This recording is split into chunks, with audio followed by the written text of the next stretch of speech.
welcome phantoms from their ancestral resting places.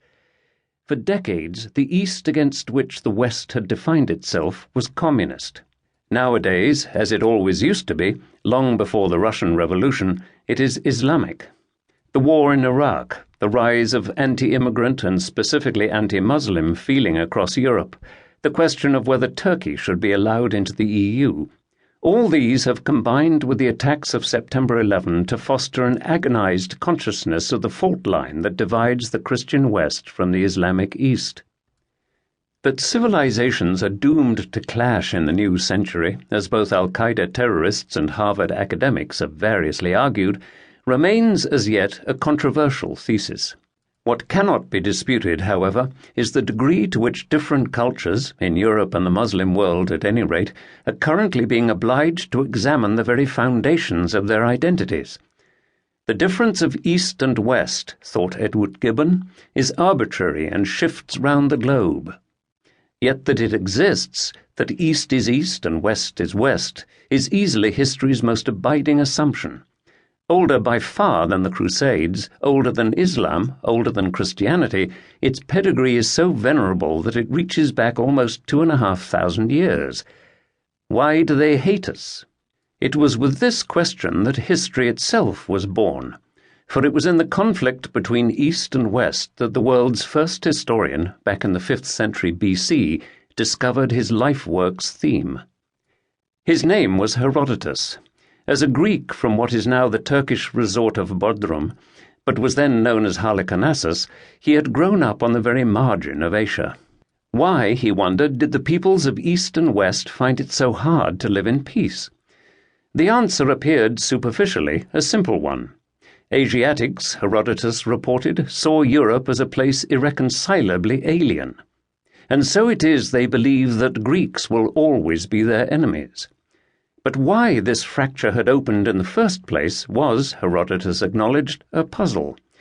Perhaps the kidnapping of a princess or two by Greek pirates had been to blame, or the burning of Troy?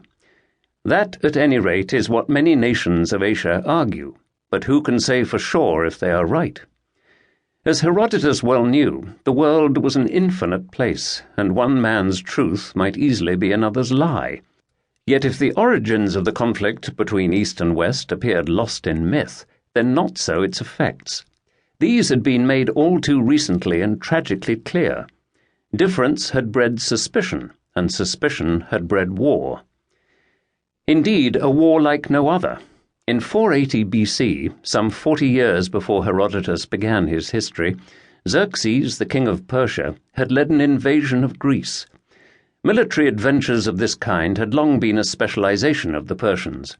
For decades, victory, rapid, spectacular victory, had appeared to be their birthright.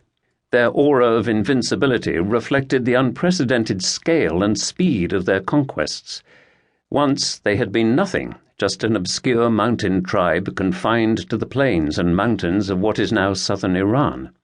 Then, in the space of a single generation, they had swept across the Middle East, shattering ancient kingdoms, storming famous cities, amassing an empire which stretched from India to the shores of the Aegean. As a result of those conquests, Xerxes had ruled as the most powerful man on the planet. The resources available to him were so stupefying as to appear virtually limitless. Europe was not to witness another invasion force to rival his until 1944. And the summer of D-Day. Set against this unprecedented juggernaut, the Greeks had appeared few in numbers and hopelessly divided.